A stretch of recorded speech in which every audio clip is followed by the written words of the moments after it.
పుట్టిన పిల్లల నుంచి 1 సంవత్సరం లోపు పిల్లలకు ఏమేం చేయాలి, ఏమేం చేయకూడదని ఈ వీడియోలో చెప్పబోతున్నాను. పుట్టిన పిల్లలకి కాజల్ అంటే కాటుక అనేది పెట్టకూడదు, తేనె పట్టించకూడదు. 1 సంవత్సరం లోపలి పిల్లలకి తేనె అనేది పట్టించకూడదు. చెవులు, ముక్కులు, నోట్లో మలద్వారం అక్కడ అంతా నూనె అనేది వేయకూడదు.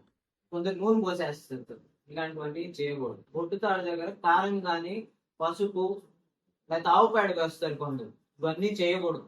ఇవన్నీ చేస్తే ఇన్ఫెక్షన్స్ వస్తాయి. సాంబ్రాన్ని పొగ పెట్టేస్తాయి. ఈ సాంబ్రాన్ని పొగ అనేది పిల్లలు పెట్టకూడదు. అది పెట్టించడం లంగ్స్ లోకి అంతా వెళ్ళి శ్వాస తీసుకోవడం ఇబ్బంది అయిపోతుంది. మళ్ళీ కొందరు గ్రైప్ వాటర్ అని తగ్గిస్తారు. గ్రైప్ వాటర్ అనేది బేబీస్ కి పట్టేయకూడదు. గ్రైప్ వాటర్ లో ఏమేమి ఉంటాయంటే మొత్తం షుగర్ ఉంటది, అంటే చక్కెర శాతం ఎక్కువ ఉండడం వల్ల వాళ్ళకి తాగిపిస్తే నొప్పి తక్కువ అయింది అనుకుంటాం. అంతేగాని దాని వల్ల బేబీస్ కి మంచి ఏది జరగకూడదు.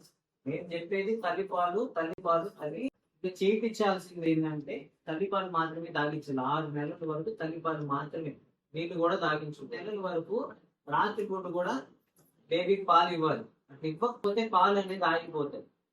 పాలు వచ్చేది సరిపోతున్నాయా లేదా ఎలా తెలుసుకోవాలి అంటే 5-6 సార్లు పాస్కి వెళ్తూ ఉందంటే, ఒంటేకి వెళ్తూ ఉందంటే వచ్చే పాలు సరిపోతుంది అనేది.